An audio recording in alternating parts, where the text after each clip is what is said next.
ഇന്ന് നമ്മളിവിടെ ചർച്ച ചെയ്യാൻ പോകുന്ന വിഷയം ഒബീസിറ്റി അഥവാ അമിതവണ്ണം, ദുർമേധസം എന്നറിയപ്പെടുന്ന ഒരു വിഷയമാണ്. അപ്പം എന്താണ് ഈ ഒബീസിറ്റി അല്ലെങ്കിൽ അമിതവണ്ണം? ഒരു വ്യക്തിയുടെ പ്രായത്തിനോ ആ വ്യക്തി കടന്നു പോകുന്ന ജീവിതത്തിൻ്റെ ആ ഒരു ഫിസിയോളജിക്കൽ സ്റ്റേറ്റിനോ അല്ലെങ്കിൽ ആ വ്യക്തിയുടെ ലിംഗം പുരുഷനാണോ സ്ത്രീയാണോ അതിന് അനുപാതികം അല്ലാത്ത വിധം ശരീരഭാരം കൂടുക, ഇതിനെയാണ് നമ്മൾ അമിതവണ്ണം എന്ന് പറയുന്നത്. ഇന്നത്തെ കാലത്ത് അതിൻ്റെ പ്രസക്തി നമുക്ക് ഏവർക്കും നന്നായിട്ട് അറിയാം. എന്തെന്നാൽ ഒന്നാമത് ഈ കോവിഡ് കാലത്ത് നമ്മൾ പല കാര്യങ്ങളും മാറ്റിവെച്ചുകൊണ്ട് ഒബീസിറ്റിയുടെ ഇരകളായിക്കൊണ്ടിരിക്കുന്ന കാലഘട്ടമാണിത്. രണ്ടാമത്തെ എന്ന് പറയുമ്പോൾ നമ്മുടെ ജീവിത ശൈലിയിൽ രോഗങ്ങൾ എന്നൊരു വിഭാഗം രോഗങ്ങളുണ്ട്.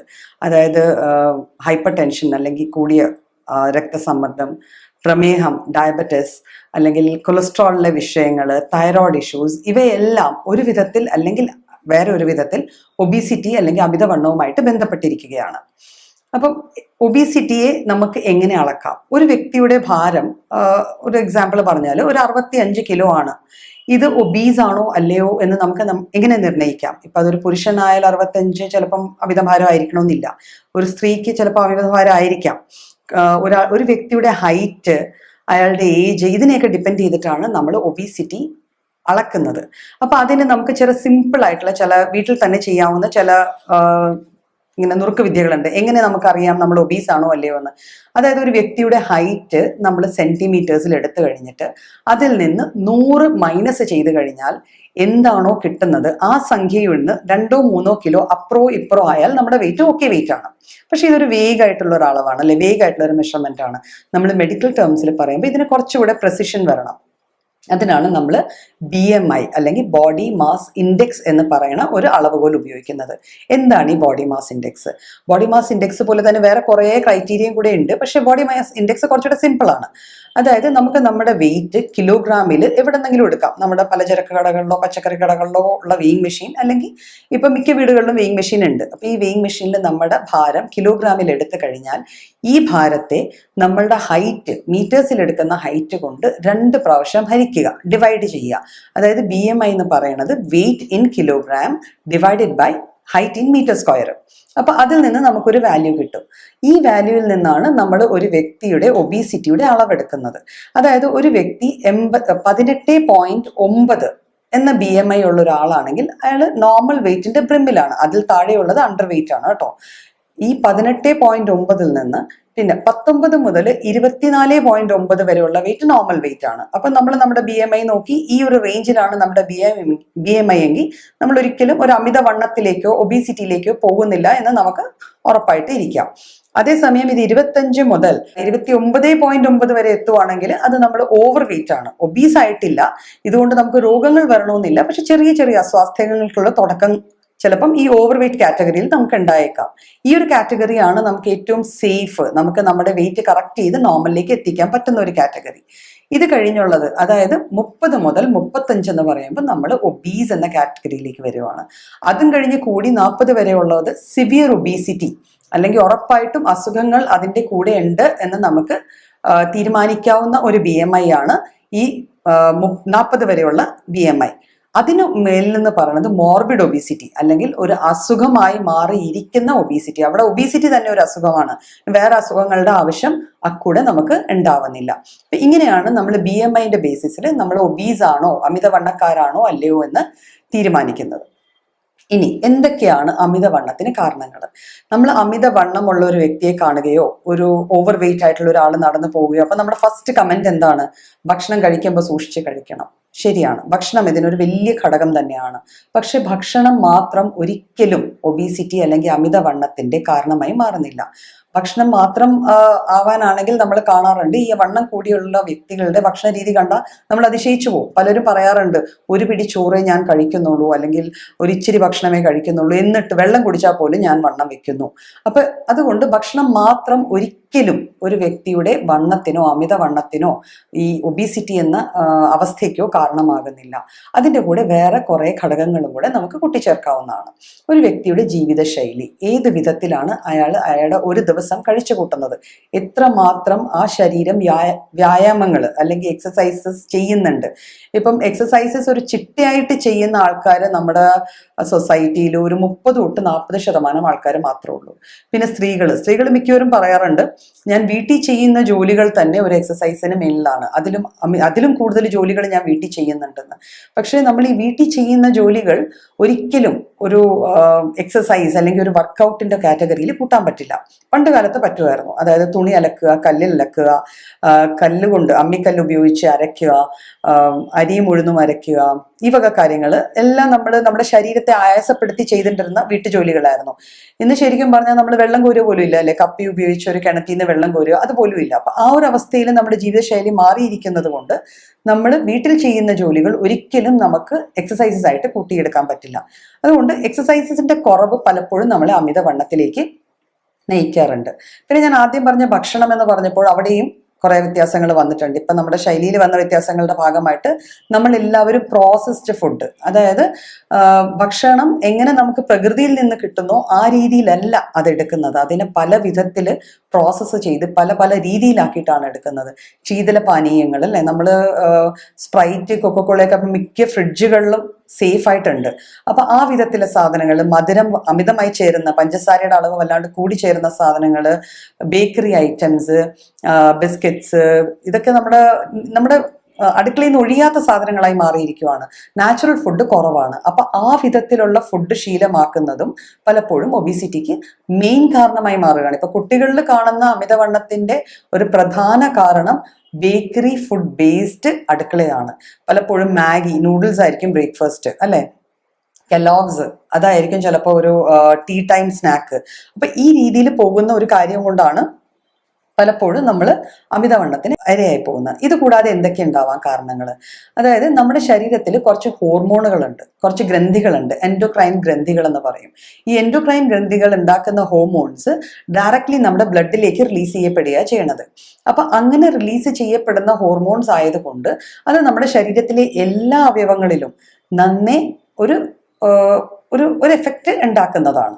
അപ്പം ചില എൻഡോക്രൈൻ ഫങ്ഷൻസിനെ ബ്ലോക്ക് ചെയ്യാൻ ചില മരുന്നുകൾ കഴിക്കാറുണ്ട്. ഇപ്പൊ സ്ത്രീകൾ പ്രധാനമായിട്ടും ആർത്തവ സൈക്കിള്, അതായത് മെൻസ്ട്രൽ സൈക്കിളിനെ ഓൾട്ടർ ചെയ്യാനായിട്ടോ അല്ലെങ്കിൽ ഫെർട്ടിലിറ്റി വരാതിരിക്കാൻ, അതായത് നമ്മൾ കോൺട്രസെപ്റ്റീവ് പിൽസ് യൂസ് ചെയ്യുകയോ അങ്ങനെ കുറെ സംഭവങ്ങളൊക്കെ യൂസ് ചെയ്യാറുണ്ട്. അപ്പൊ ഇത് യൂസ് ചെയ്യുന്നത് നമ്മുടെ എൻഡോക്രൈൻ സിസ്റ്റത്തിനെ ഓൾട്ടർ ചെയ്യുന്നുണ്ട്. അപ്പൊ ഇൻഹിബിറ്റ് ചെയ്യുന്നത് കൊണ്ട് ഇതിന്റെ പാർശ്വഫലമായിട്ട് പലപ്പോഴും ഒബീസിറ്റി വന്നു ചേരാറുണ്ട്.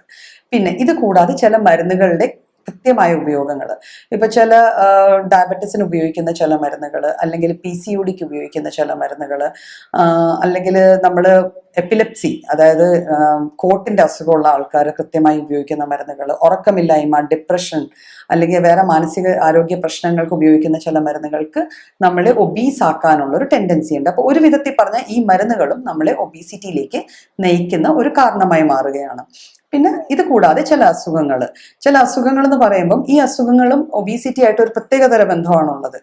നമ്മൾ പ്രമേഹം അല്ലെങ്കിൽ കാർഡിയാക് ഇഷ്യൂസ്, ഹൃദ്രോഗങ്ങൾ, പിന്നെ ഹൈപ്പർ ടെൻഷൻ പോലെയുള്ള BP കൂടിയ അവസ്ഥകൾ, തൈറോയ്ഡ് ഡിസീസസ്, തൈറോയിഡിന് വന്നു ചേരുന്ന പല അസുഖങ്ങൾ, പിന്നെ ആർത്തവ സംബന്ധമായ അസുഖങ്ങൾ. അപ്പൊ ഈ അസുഖങ്ങൾ, ഒബീസിറ്റി മൂലം ഈ അസുഖങ്ങൾ വന്നു ചേരാം.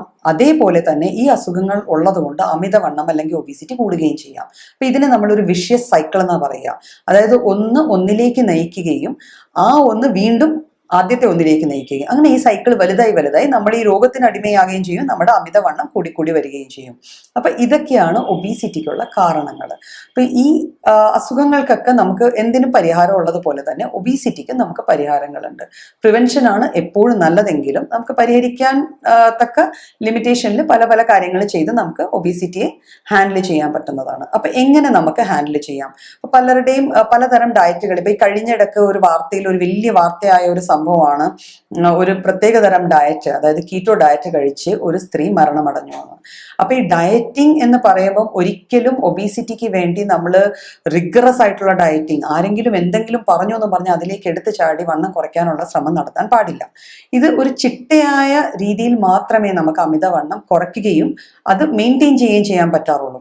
പലപ്പോഴും പല ഡയറ്റുകളും ഫോളോ ചെയ്യുന്ന ആൾക്കാർ പറയാറുണ്ട്, ഞാൻ അതും ഇതുമൊക്കെ കഴിച്ചു വണ്ണം കുറഞ്ഞിരുന്നു, പക്ഷെ ഇപ്പൊ എന്താ പറ്റിയെന്ന് വെച്ചാൽ അത് നിർത്തിയതോടെ അതിന് ഇരട്ടിയായിട്ട് ഇപ്പൊ വണ്ണം കൂടിയിരിക്കുവാണ്. അപ്പൊ ഇങ്ങനത്തെ അവസ്ഥകൾ വന്നു ചേരാവുന്നത് സർവ്വസാധാരണമാണ്. അതുകൊണ്ട് തന്നെ നമ്മൾ ഒബീസിറ്റി മാനേജ് ചെയ്യുമ്പോൾ അതിൻ്റെതായ കുറച്ച് ക്രൈറ്റീരിയ ഉണ്ട്, അതിൻ്റെതായ കുറച്ച് ചിട്ടകളുണ്ട്. എന്തൊക്കെയാണ് നമ്മൾ അവിടെ കറക്റ്റ് ചെയ്യേണ്ടത്? ഒന്ന്, ആദ്യമേ പറഞ്ഞല്ലോ, ഒരു ജീവിതശൈലിയുടെ ഭാഗമായി മാറുന്ന ഒബീസിറ്റി കറക്റ്റ് ചെയ്യണമെങ്കിൽ നമുക്ക് വേണ്ടത് ജീവിതശൈലിയിൽ വരുത്തേണ്ട മാറ്റങ്ങളാണ്. നമ്മളുടെ ജീവിതത്തിൽ നമ്മളുടെ മെനുവിൽ നിന്നും മധുരം, അമിതമായ കൊഴുപ്പിന്റെ ഉപയോഗം ഇവയെല്ലാം ഒഴിവാക്കേണ്ടതാണ്. ബേക്കറി അല്ലെങ്കിൽ ഈ സോഫ്റ്റ് ഡ്രിങ്ക്സ് ഇതൊക്കെ പരമാവധി ഒഴിവാക്കുന്നത്. അത്യാവശ്യം ഈ മോർബിഡ് ഒബീസ് അല്ലെങ്കിൽ സിവിയർലി ഒബീസ് ആൾക്കാർ ഇത് കഴിക്കാനേ പാടില്ല എന്ന് തന്നെയാണ്. അതർവൈസ് നമ്മൾ ഇത് വല്ലാണ്ട് ലിമിറ്റ് ചെയ്യുക. ശരിക്കും ലിമിറ്റ് ചെയ്ത് കഴിഞ്ഞാൽ തന്നെ നമ്മുടെ ഭക്ഷണ രീതിയിൽ വരുന്ന മാറ്റങ്ങൾ, നാച്ചുറൽ ഫൈബേഴ്സ് അടങ്ങിയ ഭക്ഷണം വേണം നമ്മൾ കൂടുതലും കഴിക്കേണ്ടത്. അതായത് പോളിഷ്ഡ് റൈസിന് പകരം നമ്മൾ തവിടുള്ള അരി, നമ്മുടെ ചെമ്പാവ് അരി പോലത്തെ ചുമന്ന അരി, പിന്നെ ഓട്സ്, അവല്, ഇതൊക്കെ നമ്മുടെ ഭക്ഷണത്തിൽ, പരിപ്പ്, പയറുവർഗ്ഗങ്ങൾ, ഏറ്റവും കൂടുതൽ ഫൈബർ ഉള്ള സാധനങ്ങൾ നമ്മുടെ ഭക്ഷണത്തിൽ ഇൻക്ലൂഡ് ചെയ്ത് കഴിഞ്ഞാൽ തന്നെ നമുക്ക് വിശപ്പ് കുറച്ചുകൂടെ കൺട്രോൾ ചെയ്യാൻ പറ്റും. അതോടെ നമുക്ക് ഒബീസിറ്റിയെ കൺട്രോൾ ചെയ്യാൻ. പിന്നെ വിശപ്പ് കൺട്രോൾ പറയുമ്പം ഒരിക്കലും ഫാസ്റ്റിംഗ് ഒബീസിറ്റിക്കുള്ളൊരു പരിഹാരമല്ല.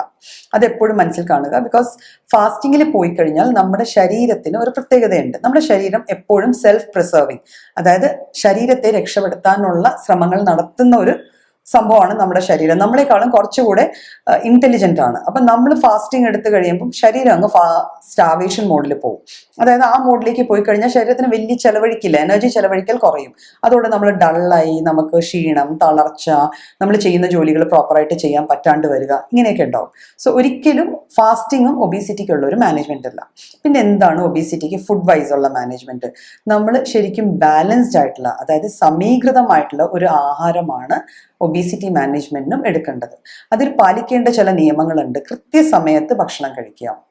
ഭക്ഷണ സമയം മാറ്റി മറിച്ചും പോകുമ്പോഴാണ് പലപ്പോഴും ദഹന പ്രക്രിയയിൽ വരുന്ന മാറ്റങ്ങൾ കൊണ്ട് കിട്ടുന്ന ഭക്ഷണം മൊത്തം ശരീരം സൂക്ഷിച്ചു വെക്കാനുള്ള ഒരു ടെൻഡൻസി കാണിക്കുന്നത്. പിന്നെ ഫാറ്റ് ബേണേഴ്സ് എന്ന് പറയുന്ന ഒരു വിഭാഗം ഭക്ഷണങ്ങളുണ്ട്. പഴവർഗ്ഗങ്ങൾ, പച്ചക്കറികൾ, പിന്നെ ഉലുവ, മുളപ്പിച്ച ഉലുവയുടെ ഇല, ഉലുവ, കായം, ഈ വക സാധനങ്ങളൊക്കെ നമ്മുടെ ഭക്ഷണത്തിൽ നിന്ന് ഇപ്പം ശരിക്കും പറഞ്ഞാൽ അന്യാധീനപ്പെട്ടു പോവുകയാണ്. നമ്മൾ പാക്ക് ഇൻസ്റ്റന്റ് മസാലകൾ മേടിക്കുന്നു, ഇടുന്നു, ഫുഡ് ഉണ്ടാക്കുന്നു, കഴിക്കുന്നു. അതിൽ എന്തൊക്കെ ചേരുന്നതെന്ന് പോലും നമുക്കറിയില്ല. അപ്പൊ ഈ വക സാധനങ്ങൾ നമ്മുടെ ഭക്ഷണത്തിൽ ഇൻക്ലൂഡ് ചെയ്യുക. പിന്നെ കൊഴുപ്പടങ്ങിയ ഭക്ഷണങ്ങൾ, അതിന്റെ അർത്ഥം ഒരിക്കലും മീറ്റ് കഴിക്കാൻ പാടില്ല, ചിക്കൻ കഴിക്കാൻ പാടില്ല, എഗ്ഗ് കഴിക്കാൻ പാടില്ല എന്നൊക്കെ. ചിലർ എഗ്ഗൊക്കെ പൂർണ്ണമായിട്ട് അങ്ങ് നിർത്തിക്കളയും. എഗ്ഗ് ശരിക്കും നല്ല സോഴ്സ് ഓഫ് കാൽഷ്യം ഒക്കെയാണ്. നമുക്ക് വൈറ്റമിൻ D3 ഒക്കെ നമുക്ക് അതിന്റെ പ്രിക്കസർ കിട്ടുന്നത് എഗ്സിന്ന് മാത്രമാണ്. അപ്പൊ അതൊക്കെ നമ്മൾ നിർത്തിക്കഴിഞ്ഞാൽ നമ്മുടെ ശരീരം മാൽനറിഷ്ഡ് ആവുകയാണ്. അല്ലാതെ നമ്മൾ എപ്പോഴും ഒബീസിറ്റിയിൽ നിന്ന് നമ്മൾ ഹെൽത്തിലേക്കാണ് പോകേണ്ടത്, വേറൊരു അസുഖത്തിലേക്കല്ല പോകേണ്ടത്. അപ്പം ഭക്ഷണം പ്രോപ്പറായിട്ട് ക്രമീകരിക്കുക. നമ്മളുടെ ശരീരത്തിന് ആവശ്യമുള്ള ഭക്ഷണം ആവശ്യമുള്ള സമയത്ത് കൊടുക്കുക. ഒരു സമയം കഴിഞ്ഞാൽ, അതായത് രാത്രി ഒരു 8 മണി കഴിഞ്ഞാൽ പിന്നെ ഭക്ഷണം എടുക്കാതിരിക്കുന്നതായിരിക്കും നല്ലത്. പ്രോസസ്ഡ് ഫുഡ് പരമാവധി കുറയ്ക്കുക. അപ്പൊ ഫുഡിൽ നമുക്ക് ഇത്തരം മാറ്റങ്ങളൊക്കെ വരുത്താം. ഇതുകൂടാതെ നമുക്ക് എന്ത് ചെയ്യാം? ഏതൊരു വ്യക്തിക്കും ഒരു പ്രായം കഴിഞ്ഞാൽ ഒരു 30 മിനിറ്റ് വ്യായാമം നിർബന്ധമായും ചെയ്യേണ്ടതാണ്. എന്നുവെച്ചാൽ പണ്ടത്തെ പോലെ ഇപ്പം പോലെ സൈക്കിൾ ചവിട്ടോ അല്ലെങ്കിൽ നടപ്പോ ഒന്നുമില്ല. വീട്ടിൽ നിന്ന് ഇറങ്ങുക, സ്റ്റെപ്പിൽ നിന്ന് വണ്ടി കയറുക, നമ്മളുടെ ഡെസ്റ്റിനേഷനിൽ എത്തുക, കാര്യങ്ങൾ ചെയ്യുക, തിരിച്ചു പോരുക. അപ്പൊ ഇതൊക്കെ ഉള്ളത് കൊണ്ട് നമ്മൾ എന്തെല്ലാം ചെയ്യുന്നതെന്ന് പറഞ്ഞാലും ഒരു 15 to 30 മിനിറ്റ്സ് എക്സസൈസ് എന്ന് പറയുമ്പോൾ വലിയ കസരത്തൊന്നും കാണിക്കേണ്ട കാര്യമില്ല. സിമ്പിൾ ബ്രിസ്ക് വാക്കിംഗ്, തുറസായ സ്ഥലത്ത് കുറച്ചു നേരം പ്രകൃതി ഭംഗിയൊക്കെ ആസ്വദിച്ച് നടന്നോളുക. അത് നമുക്ക് ഗുണമേ ചെയ്യുള്ളൂ. അപ്പൊ ഈ 15 to 30 മിനിറ്റ്സ് വാക്കിംഗ് എല്ലാവരും, ഇപ്പൊ ഒബീസ് അല്ലെങ്കിൽ പോലും അങ്ങനെയുള്ള ആൾക്കാർ ചെയ്യുന്നത് എന്നും നല്ലതിലേക്ക് നയിക്കുള്ളൂ. അപ്പം വാക്കിംഗ് ആയി, ഫുഡായി, എന്നിട്ടും ഒരു വിഭാഗം ആൾക്കാരുടെ ഒബീസിറ്റി അല്ലെങ്കിൽ അമിതവണ്ണം കുറയുന്നില്ല. അവിടെയാണ് നമ്മൾ മരുന്നുകളുടെ ഉപയോഗം വരുന്നത്. അപ്പം ഞാനൊരു ഹോമിയോപ്പത്താണ്, ഒരു ഹോമിയോപ്പതിക് ഡോക്ടർ ആയതുകൊണ്ട് ഞാൻ ഒബീസിറ്റി മാനേജ്മെന്റ് ചെയ്യുമ്പോഴത്തേക്കും ഞാൻ അതിനുള്ള മരുന്നുകൾ, ഹോമിയോ മരുന്നുകൾ പേഷ്യൻസിന് കൊടുക്കാറുണ്ട്. അതിൻ്റെ അർത്ഥം ഹോമിയോ മരുന്നുകൾ ഒബീസിറ്റി കുറയ്ക്കാനുള്ള മരുന്നുകൾ എന്നല്ല, മറിച്ച് എന്ത് കാരണം കൊണ്ടാണോ ഈ വ്യക്തി ഒബീസ് അല്ലെങ്കിൽ അമിതവണ്ണത്തിലേക്ക് നയിക്കപ്പെട്ടത്, ആ കാരണത്തെ നീക്കം ചെയ്യലാണ് നമ്മൾ ഹോമിയോ മരുന്നുകളിലൂടെ ചെയ്യാറ്. അപ്പം ഹോമിയോ മരുന്നുകളുടെ സപ്പോർട്ടോടുകൂടി നമുക്ക് പല ക്രേവിങ്സ് ഉണ്ട്. അപ്പൊ ചിലവർക്ക് എന്തെല്ലാം കഴിച്ചാലും മധുരമില്ലാണ്ട് പറ്റില്ല, ചോറില്ലാണ്ട് പറ്റില്ല, അങ്ങനെ കുറെ നിർബന്ധനങ്ങളും ഉണ്ട്. അപ്പൊ ആ ഭക്ഷണത്തിലുള്ള ആ നിർബന്ധങ്ങളും ആ ഒരു ക്രേവിങ്സും നമ്മുടെ മരുന്നുകൾ കൊടുത്ത് ആ പേഷ്യൻറ്റിൽ മാറ്റിയെടുക്കാവുന്നതാണ്. അപ്പം ഈ 3 ഘടകങ്ങൾ, എക്സസൈസ്, പ്രോപ്പർ ഫുഡ് ടൈമിങ്സും ഫുഡ് ടൈപ്പും പ്ലസ് നമ്മുടെ മെഡിസിൻസ് കഴിച്ചാൽ നമുക്ക് മോർബിഡ് ഒബീസിറ്റി വരെ ഒരു പരിധിക്ക് വരെ നോർമലിലേക്ക് വരുത്തി തീർക്കാവുന്നതാണ്.